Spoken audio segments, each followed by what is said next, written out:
Yes, so हम बहुत बहुत बधाई Just many many congratulations to you on a number of success for the graduate studies program in the US. thank you, sir. Thank you so much, sir. Yes, yes. It's all by the grace of God, my mother's blessings, and also the effort and hard work which we put in, sitting together, talking for hours long, working late nights. So Yes, yes, true, I think it's a combined effort of everyone. true. I completely agree with that, especially the way you have put a lot of hard work over the years, and obviously, family is always there to support you at every aspect of the life. Yes, sir. It has always been a strong thing for me. My mother and brother have been always been of strong support for me.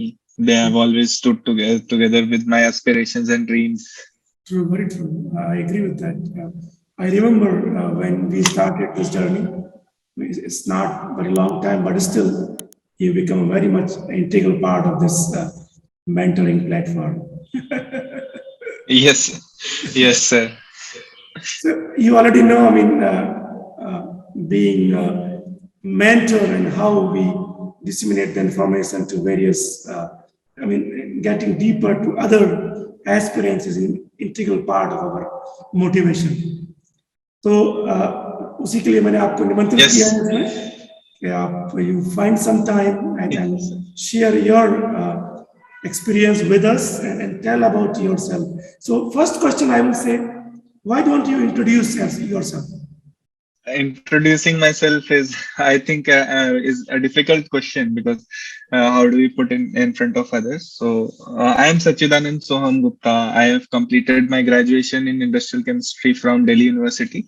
I completed my graduation in 2019, and then I pursued my master's in applied chemistry from Amity University, Noida. It got completed in the year 2021.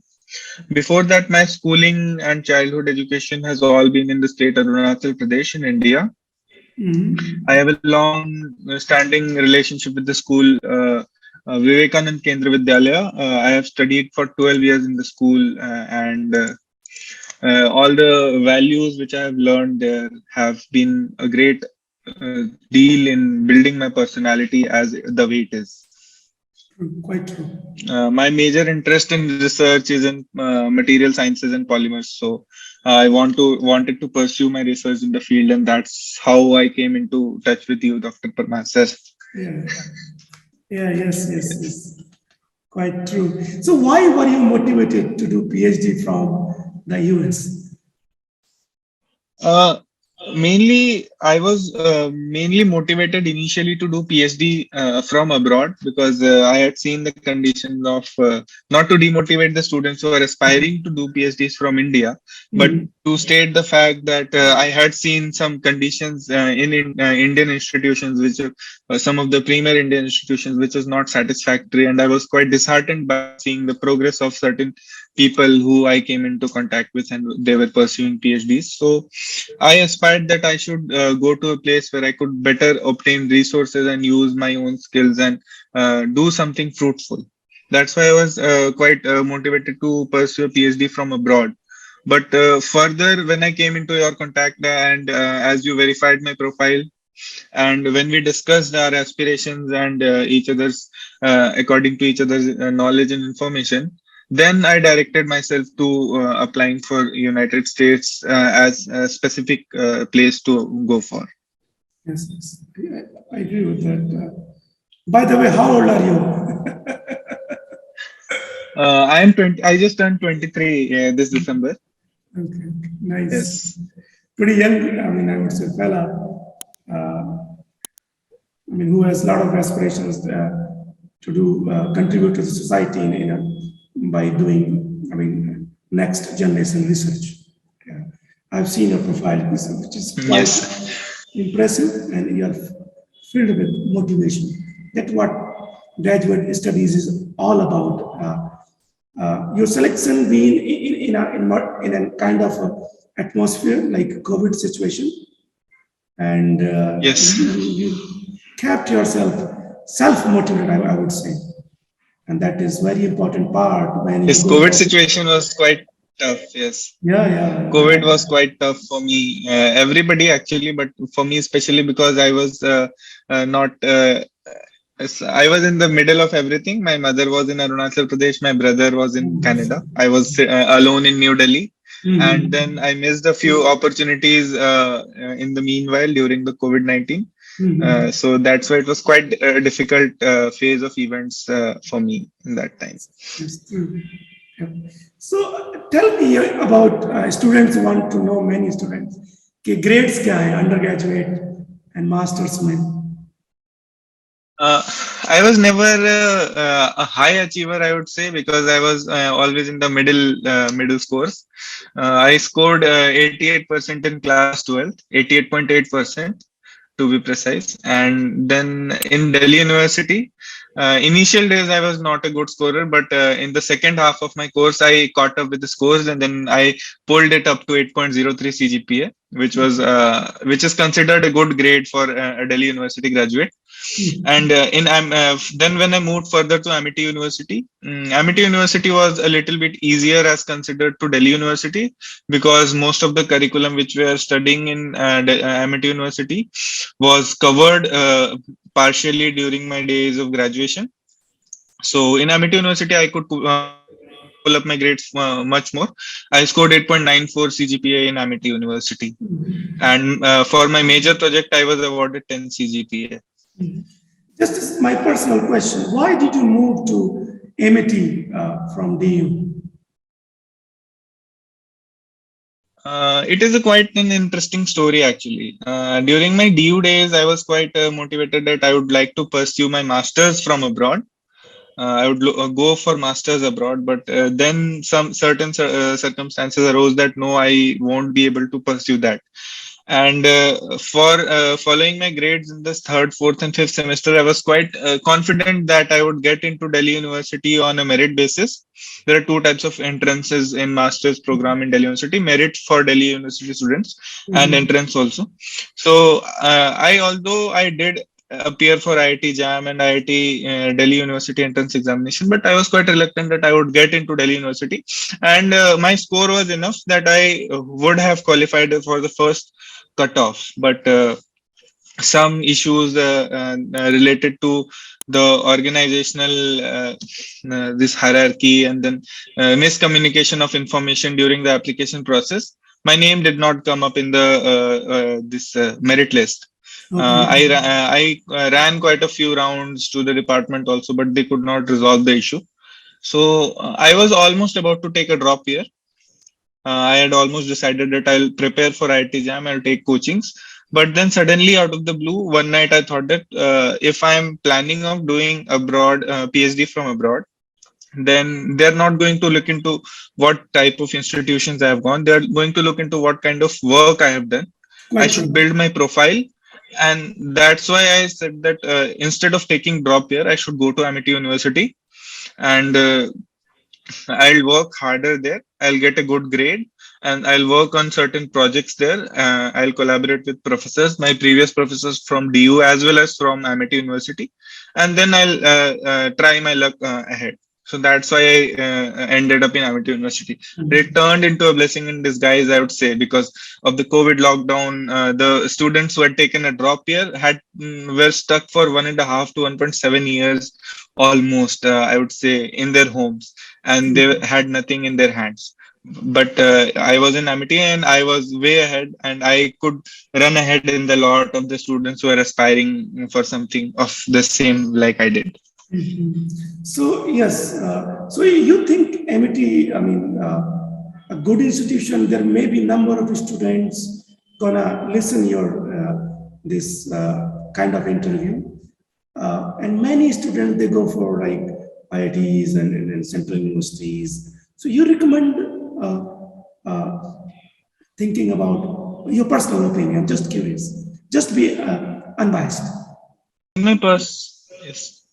In my personal opinion, I would say that if someone reaches into an IIT, NIT, or a central university like Delhi University or JNU, they always are 2 steps ahead from the students who are in other universities, be it private or other government universities.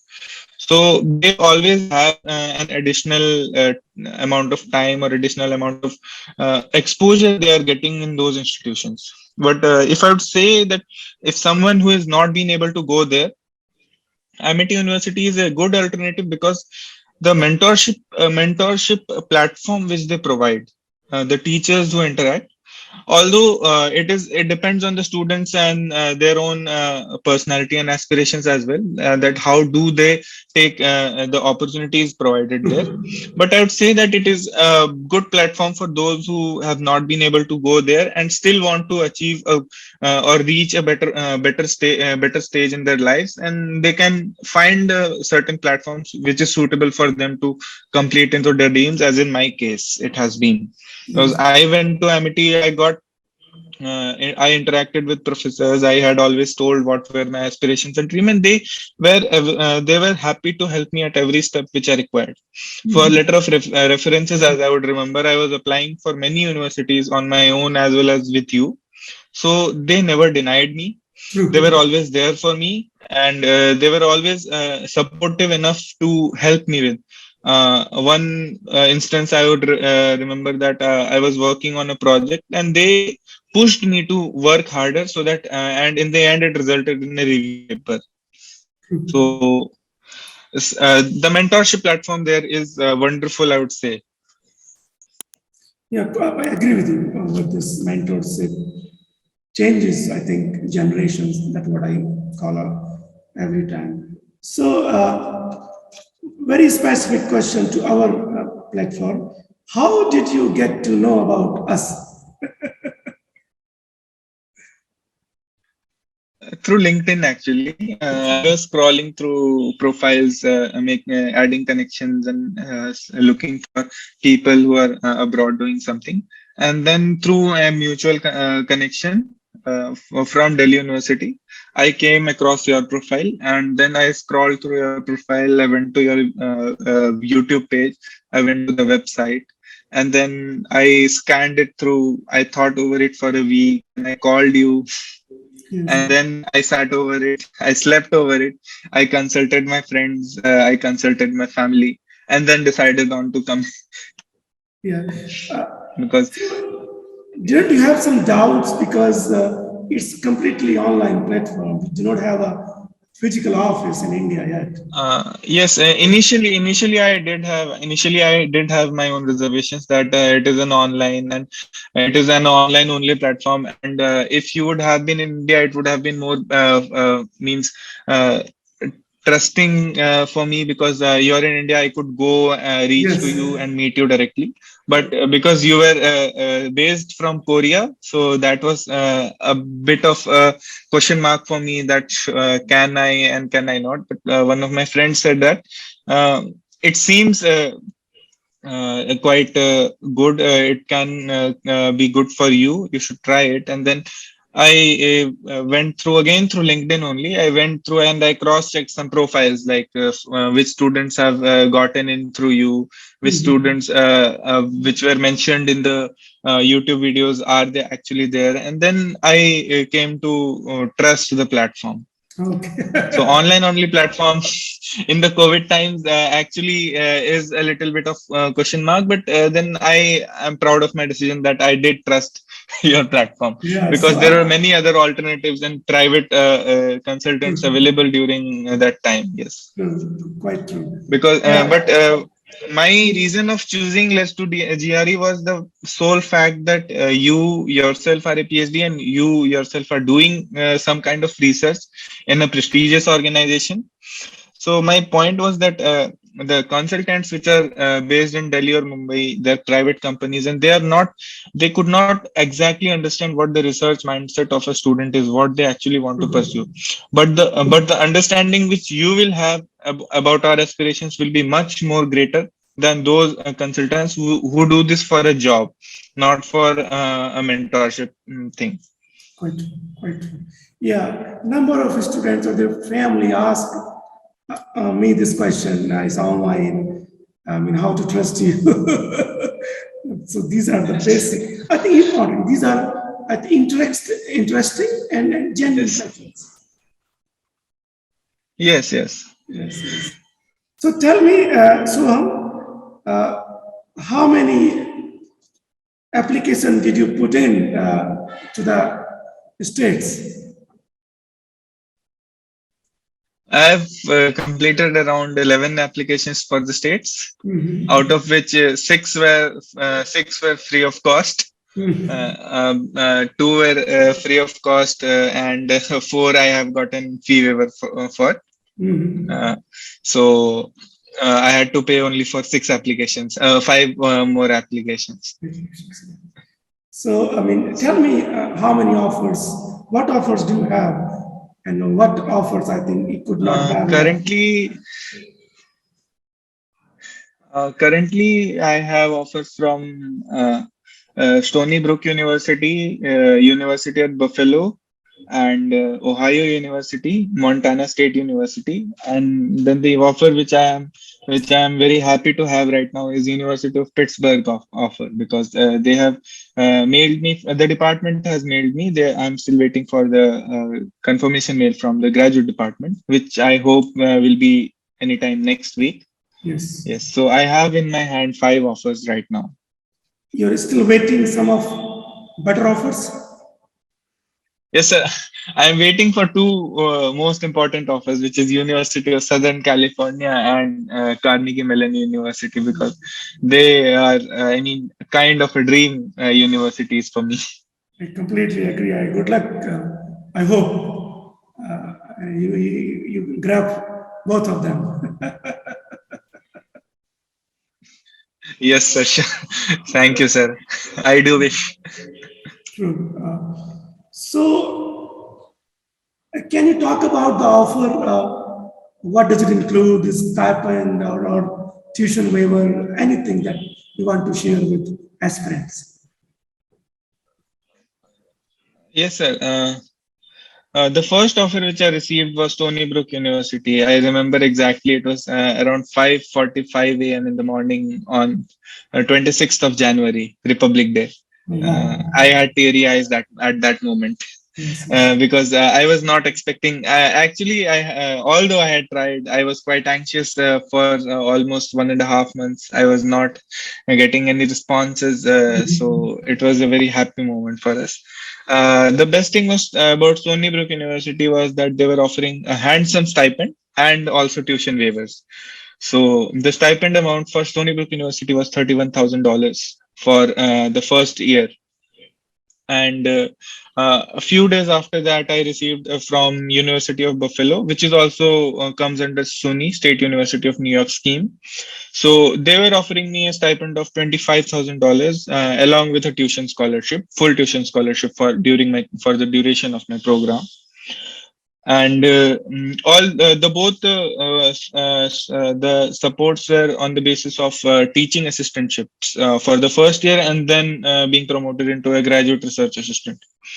The other offer, the University of Pittsburgh, which offered me was $9,900, and they are also offering teaching for the first year, and then based on my own choices, either teaching assistantship or research assistantship, they will provide the subsequent years along with tuition waivers for my whole program. Ohio has also offered $31,000 lump sum amount of stipend support, and they are also offering TA-ship and full tuition waivers. And Montana State has offered around $18,000 in fellowship, and stipend amount, and full tuition waiver. Yeah, it's quite. So all these Yes, go ahead. all these supports are in form of either teaching assistantship or graduate research assistantship. Yeah, so it is important what Swam Yes. is telling us for other aspirants. Basically, tuition is covered, right, for all the Yes. duration of the PhD program. Yes. And also, Yes. you are receiving monthly stipend, or you can say salary. It varies state to Yes, state sir. depending on the living cost. So Yes, your sir. living cost is covered, and you can have partial savings as well. So Yes, sir. yeah, it's Yes. good offer. And so, yes. So out of these, whatever you have till now, which one you can you Yes, rank sir. them towards your interest? Of the five which I have right now, I'll prefer the most is the University of Pittsburgh, because it is one of the most prestigious universities in the states, and also because of the kind of department they house for the chemistry and material science research. And after that, there is a strong competition between Stony Brook and Sunny Buffalo University. Stony Brook is a urban campus, and Stony Brook is a suburban campus, and urban University at Buffalo is a rural campus. So they do have their own pros and cons. But all the departments also rank almost the same. University profile is almost similar, but I would still go for Stony Brook University, and then Sunny Buffalo University, and after that, Ohio and Montana comes in the last. Okay. Yes, yes, good. Montana actually comes in the last because it's quite a cold place. It's a very cold Yeah, place. I remember when I was doing my PhD, there was one junior coming from Montana State. He did his undergraduate from there. So good. So many students they ask about the expenses or investment I call till you get the offer letter.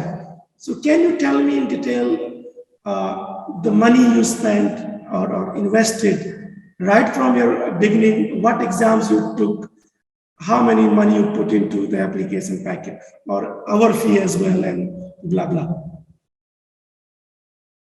So I started with the IELTS examination, which I had registered for before connecting to the platform, because my score, which I had previously, was expiring in September. So I had already registered for IELTS exam. So when I gave it 2 years back, it was costing around 13,000 rupees, but now it costs 15,000 rupees. So it was 15,000 for IELTS examination, and after that, the platform fees was, as mentioned on the website, it's 60,000 Indian rupees, which is for mentorship, application packets, and guidance throughout the process till we reach and join the universities. So it's a wholesome package. And for applications, as I said, I had a fee waiver for universities of University of Pittsburgh. I had fee waiver $100 of the application fees. Carnegie Mellon, I had a fee waiver $90 of application fees, and Ohio University had fee waiver for $90,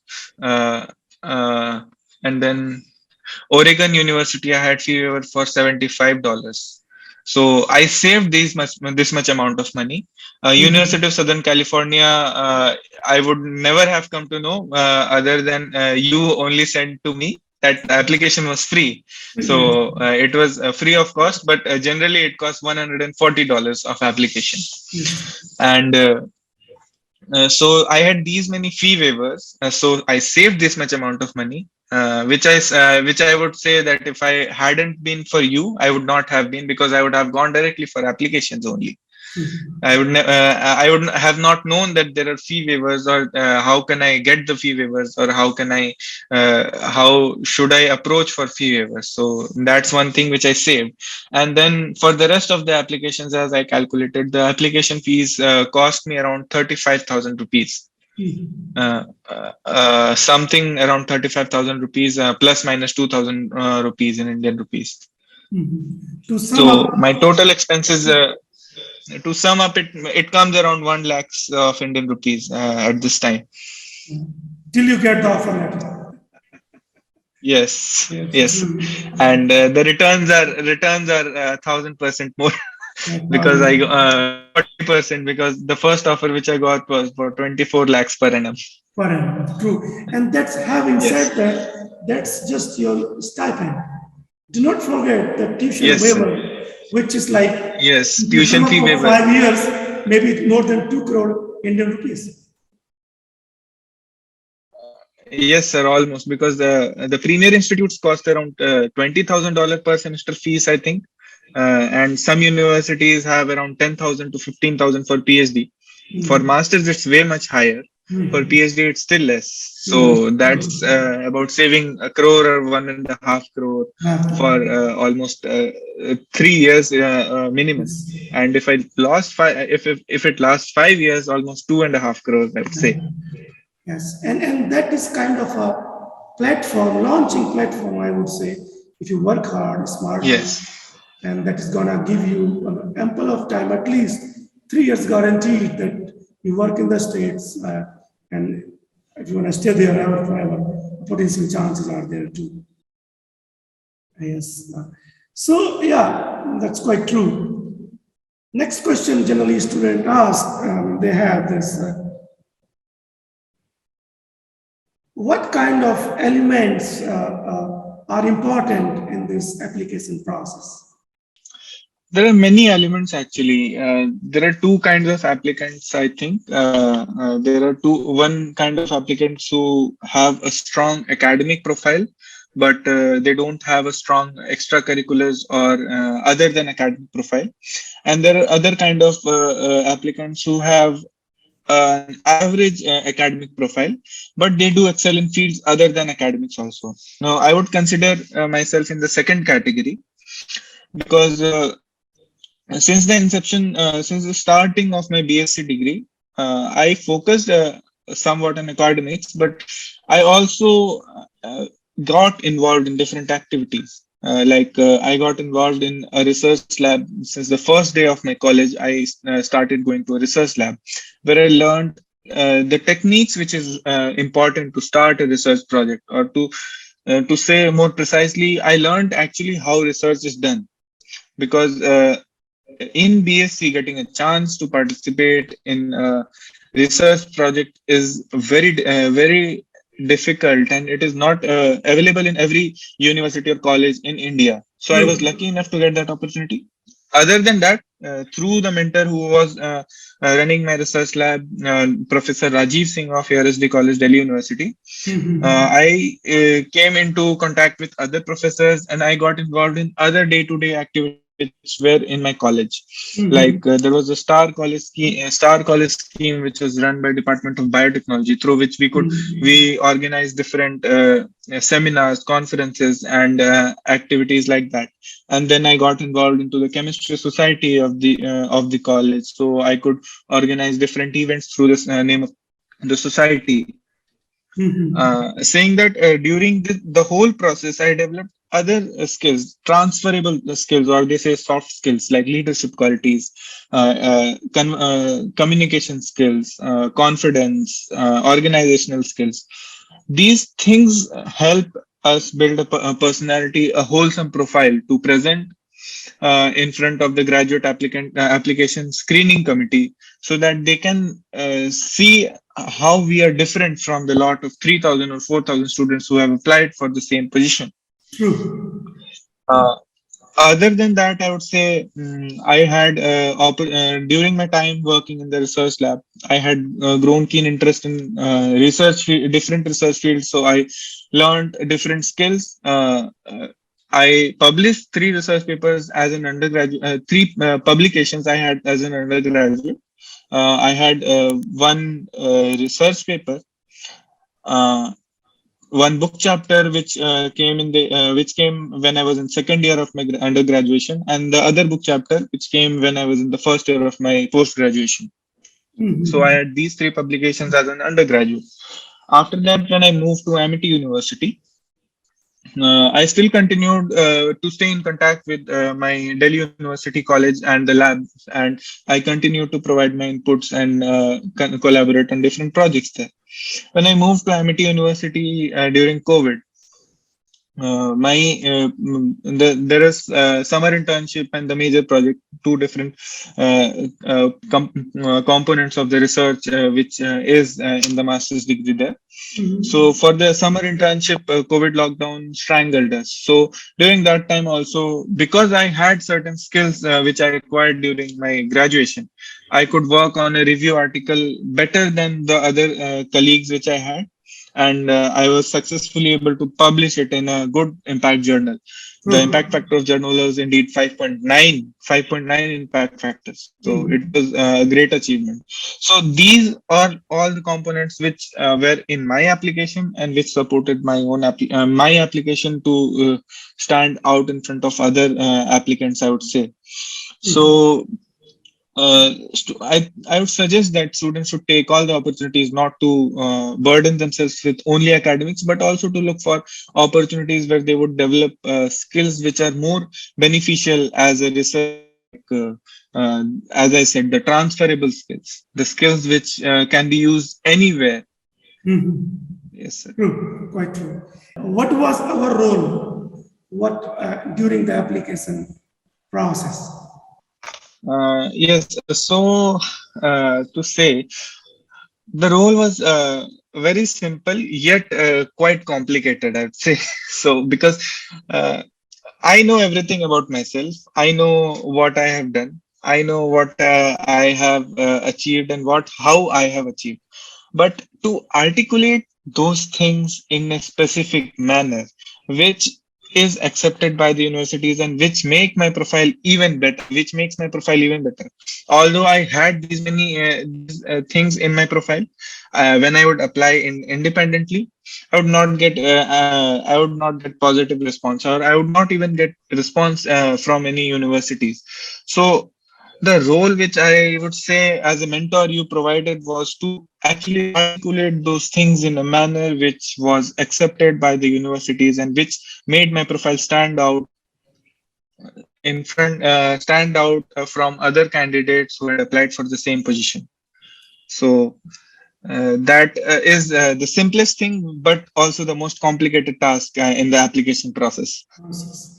So, what do you think? What is the role of the statement of purpose and personal statement in the application process? Statement of purpose, I think, is the most important document in the application packet, other than our scores, grades, and etc. Because the application committee don't actually know us. They haven't interacted with us. They don't see us face to face. But that letter is our image of how they can see us sitting in a room full of people and a stack full of applicants. So that document statement of purpose or personal statement or motivation letter, as they say, different names for the same thing, but Yes. they that enables them to actually mirror us in front of them and analyze and evaluate our personality in a wholesome way. What they wish to see is what the student has achieved and what additional things that student can bring onto the table, and how can it benefit the society as well as the university for their growth and the society's betterment.